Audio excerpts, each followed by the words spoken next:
welcome back to my channel, and this is Sastra.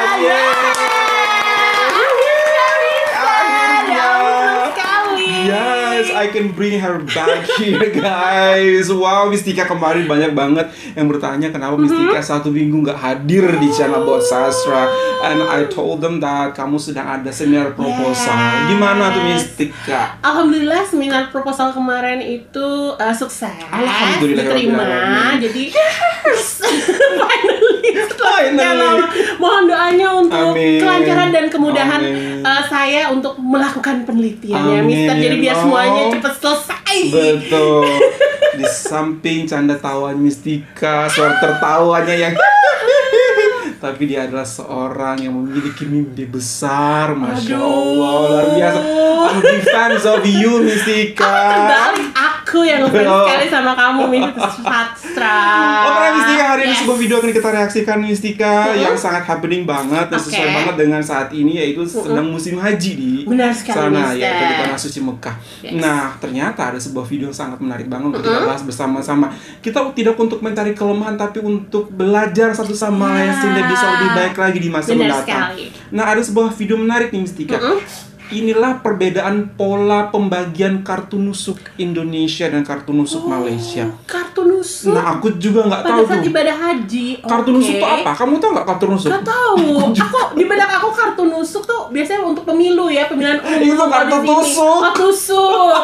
Sekarang kartu nusuk. Nusuk. Gitu. Kartu itu nusuk, di ibadah haji. Itu mungkin nusuk tuh dari kata manasik. Nusuk. Oh, manasik nusuk. Oh iya, mungkin ya, correct me Bang Bro. Kartu nusuk itu adalah manasik gitu. Haji berkaitan dengan haji, jadi kartu haji. Dan everyone, tanpa bersangka panjang lagi, informasi apakah yang bisa kita dapatkan dan ilmu apakah yang bisa kita peroleh dari video ini. Inilah perbedaan pola pembagian kartu nusuk Indonesia dan Malaysia. 1, 2, 3. Sebuah perjalanan ibadah spiritual bermakna. Oh, berarti kakak ini sendiri yang mengalami ibadah haji gitu, melakukan perjalanan ibadah haji seperti itu. Aduh, ingin banget nih kayak begini. Kita lanjut, fokus. Waalaikumsalam. Ibu, sahabat sekalian, bagaimana kabarnya hari ini? Alhamdulillah. Semoga kita semua dalam kondisi yang sehat, penuh semangat. Baik, pada segmen ini saya akan mengulas terkait dengan perbedaan Indonesia versus Malaysia dalam hal pendistribusian kartu nusuk. Apa perbedaannya dan implikasinya terhadap jamaah seperti apa?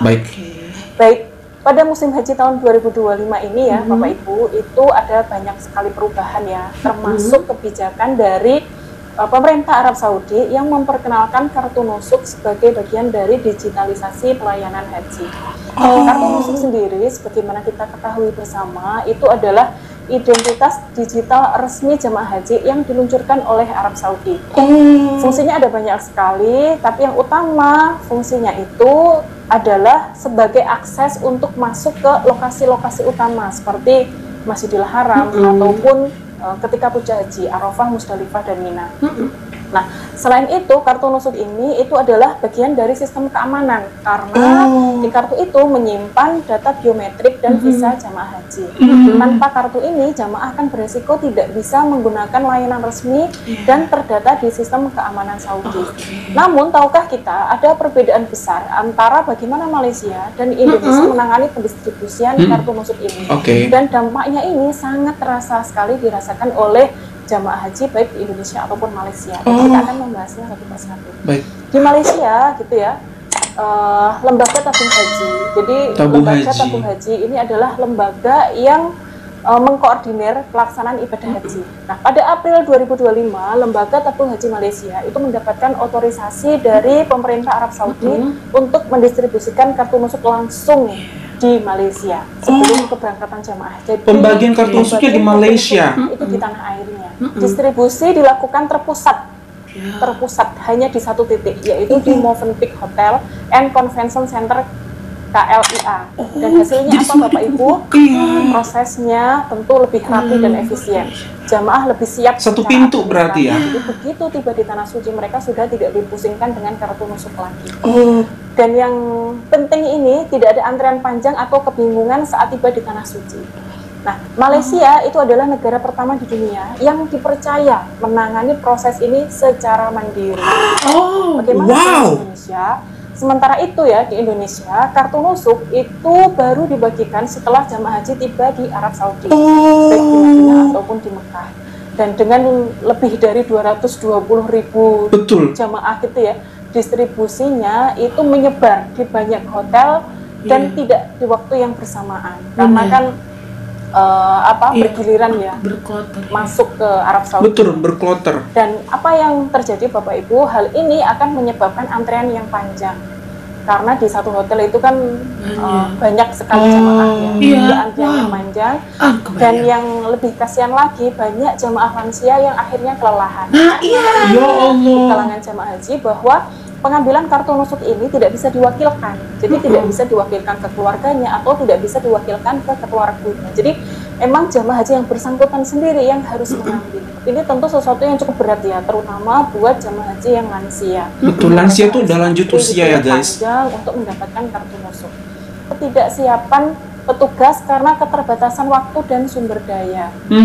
Bahkan kartu nusuk ini tidak bisa langsung dibagikan ketika tiba, bahkan harus menunggu sampai beberapa hari baru kemudian mendapatkan kartu nusuk. Nah, Kementerian Agama dalam hal ini yang berwenang gitu ya terhadap pelaksanaan ibadah haji, itu Kementerian Agama masih belum mendapatkan otorisasi dari Arab Saudi untuk melakukan distribusi berbeda jauh dengan yang terjadi di Malaysia. Kalau ini kita rangkum gitu ya, ada perbedaan mendasar terkait dengan penanganan kartu nusuk ini di Malaysia dan di Indonesia. Dari aspek distribusi, waktu distribusi, kalau di Malaysia itu sebelum keberangkatan kartu nusuk, kalau di Indonesia itu setelah tiba di Saudi, ataupun di Mekah. Nah, terkait dari aspek koordinasi, karena dibagikan di satu titik gitu ya, kalau di Malaysia, maka koordinasinya lebih mudah karena terpusat dan satu pintu. Sementara jamaah haji Indonesia itu koordinasinya itu ada di beragam lokasi ya, jadi pembagian itu tersebar di banyak hotel dan waktunya pun tidak bisa bersamaan, sehingga itu akan terjadi miss ketika di lapangannya.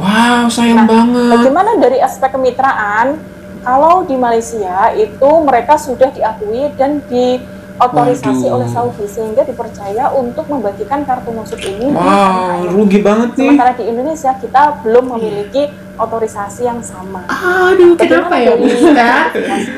Karena dibagikan secara terpusat ya di Malaysia itu, maka tentu akan lebih efisien dan lebih lancar. Sementara jemaah haji Indonesia kartu nusuk itu pembagiannya itu ditunda gitu ya, ketika jamaah sudah di tanah suci, dan tentu menimbulkan antrian yang cukup panjang. Nah, apa pelajaran yang bisa kita ambil Bapak Ibu? Satu, diplomasi LTH atau lembaga tabung haji itu sangat efektif. Malaysia aktif melobi sejak dini ya Bapak Ibu, dan Arab Saudi memberikan kepercayaan. Yang kedua, Indonesia perlu strategi yang lebih terencana. Jumlah jemaah kita yang besar ya, jadi jumlah jemaah haji Indonesia itu terbesar di dunia.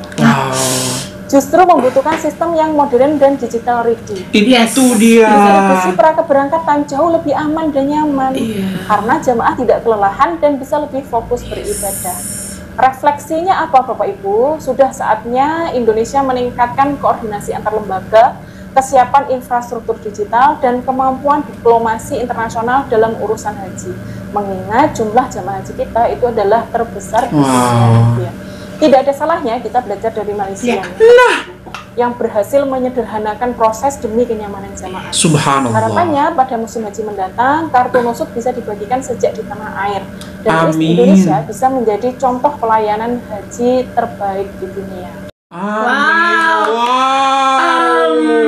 Terima kasih sekali untuk informasi sangat detail banget. Thank you so much buat Earth and Mommy yang punya channel ini. Iya, informasinya itu benar-benar. Jadi kita tahu ya, Mister, perbedaannya.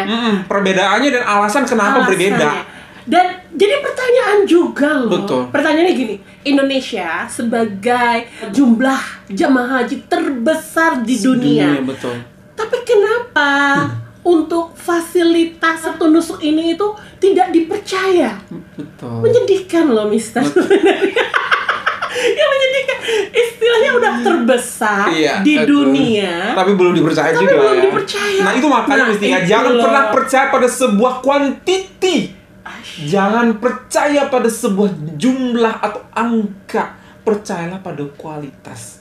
Seperti itu. Besar, banyak, belum tentu terbaik. Seperti itu ya kan?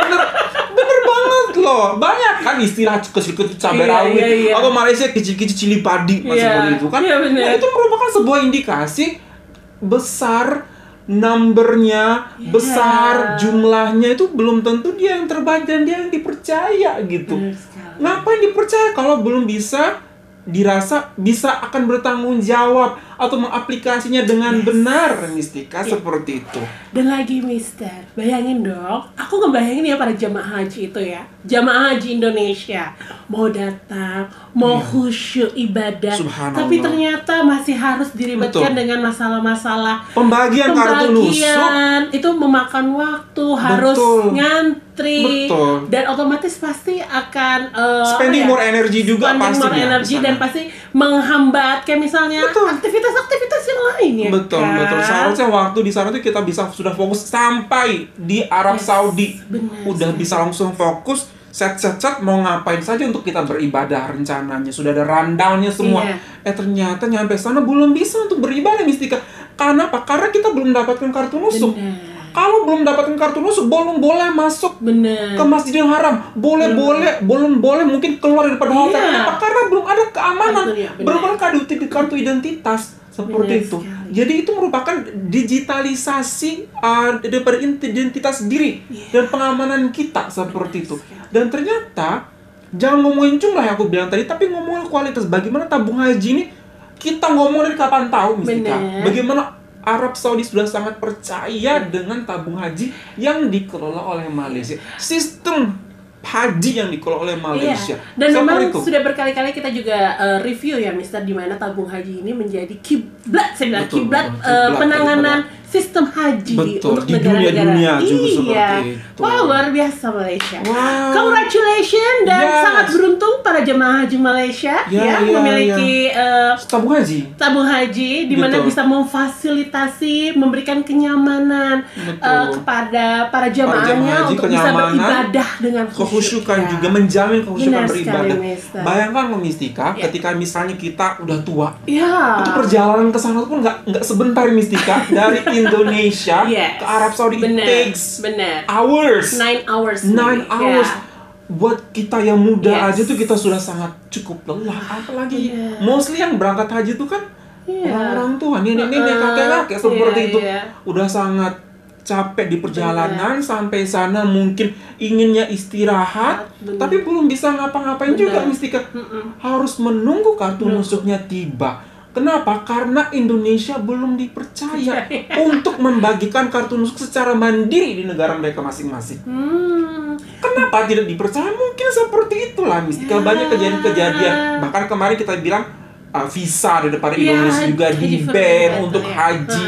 Kenapa? Karena banyak sekali permasalahan-permasalahan yang ditimbulkan, responsibility yang ditimbulkan seperti itu. Jadi mungkin pihak daripada Arab Saudi juga merasa kalau kalian bagikan di negara takut salah nih prosedurnya. Ya udah kalian mungkin bagikan aja di sini. Takut ntar ada yang hilang, takut ntar apa bagaimana gitu. Jadi pihak Arab Saudi belum memberikan otoritas tersebut kepada jemaah haji Indonesia atau pengurus jemaah haji Indonesia seperti dalam hal ini Menteri Agama Indonesia. Nah, seperti yang disampaikan oleh kakak ini, tidak ada maksud daripada channel kami, tidak ada maksud daripada kita semua ini untuk underestimating or bring Indonesia down. We say something like this, we also bring up the solution for you. Solusinya apa? Ayo lebih bergerak aktif lagi pemerintah Indonesia. Atau mungkin harusnya belajar loh, Mister. Gimana sih caranya melobi ya? Kemarin Thailand belajar detik itu. Negara-negara lain juga, Cina juga datang belajar ke Malaysia. Thailand juga datang belajar ke Malaysia. Kenapa nggak Indonesia juga belajar ke Malaysia? Jangan kayak mau merasa kayak dia kan anak baru, dia kan kecil, dia kan. Sebenarnya yang saya bilang bapak-bapak, jangan lihat lewat number, jangan lihat lewat angka, lihatlah lewat kualitas. Dan itu diakui oleh siapa? Yang diakui oleh negara yang memiliki atau menyelenggarakan haji tersebut, yaitu Arab Saudi seperti itu. Jangan malu-malu. Kalau malu-malu ya sampai kapanpun kita nggak akan ada perubahan. Kita stuck di situ aja. Kita nggak mau melobi secara aktif. Kita hanya sibuk menaikkan anggaran haji, sibuk untuk begini begitu tentang biaya haji, sibuk ke situ, tapi nggak ada sesuatu yang bisa berubah untuk tahun berikutnya untuk jemaah haji kita lebih baik seperti itu. At least lebih dipercaya oleh Arab Saudi gitu loh. Ya jangan hanya meminta kuota lebih besar. Kita harus juga mendidik jemaah haji kita untuk kesana dan tidak membuat onar di negara orang seperti itu. Wow, keren banget Malaysia. Sekali lagi keren banget. Malaysia tuh hebatnya udah lobbynya memang jago kan Malaysia. Yang kedua digitalisasinya. Digitalisasi Malaysia mungkin rakyatnya juga itu mungkin dipercaya sanggup gitu. Ada di tahap mereka tuh sudah melek itu apa ya? Sudah sadar akan digital gitu lah. Jadi kayak misalnya di kita aku tuh orang pegang handphone aja kan jarang, tentang digital juga jarang gitu kan. Ditanya kartu, pasti ditanya kartu mana nggak ada, padahal semua ada di kartu busuk tersebut gitu. Jadi banyak pekerjaan rumah yang harus Indonesia benahi. Insya Allah jika kita mau berubah, jika kita mau sedikit menurunkan ego kita untuk belajar ke negara tetangga, kenapa enggak gitu loh Pak? Kayaknya harus deh tuh. Itu bukan sebuah saran sebenarnya, tapi itu merupakan sebuah komando. Ayo, sebuah ajakan yang harus dilakukan. Nggak usah jauh-jauh ke Arab Saudi juga cari belajar. Malaysia sudah dipercaya sangat oleh Arab Saudi itu sendiri, dan negara pertama yang diizinkan untuk melakukan atau membagikan kartu nusuk di negara mereka masing-masing. Wow, luar biasa banget sih. Hal-hal seperti ini yang membuat kita ingin negara kita tuh lekas belajar, lekas berubah, lekas berbenah gitu. Untuk apa? Untuk rakyat-rakyatnya juga Bapak, bukan untuk siapa-siapa gitu, untuk rakyat-rakyatnya juga gitu ya. Jadi memang berarti tiap tahun permasalahan haji di kita juga makin banyak apalagi di sini. Ya. Sekarang ada kartu nusuk masalahnya seperti itu. Jadi harus benar-benar dicari, mungkin sebelum pemerintah Arab Saudi percaya sama Indonesia, Indonesia harus benar-benar membuat sebuah sistem yang sangat baik, pembagian kartu nusuk yang serentak, merata, dan dengan redaksi yang sama. Jangan sampai beda hotel, beda pemimpin di hotel itu beda redaksinya. Jadi orang pun kok di hotel sana ngomongnya begini tentang kartu nusuk, hotel sana ngomong begini. Jadi harus benar-benar serentak, ada sebuah atau kan yang kesamaan, keseragaman dalam memberikan informasi tentang kartu nusuk, tidak menyebabkan kebingungan juga pada jemaah haji nanti. Wow, inspiring banget. Thank you so much. I love this video. Sama, memberikan informasi dan juga insya Allah akan juga membuat Indonesia lebih baik lagi jika kita mau belajar. That's all from us everyone. Hopefully that you find this video good. If you find this video good, don't forget to thumbs up. And if you're new to this channel, don't forget to subscribe. So much love from us in Indonesia. Selamat merayakan Hari Lebaran.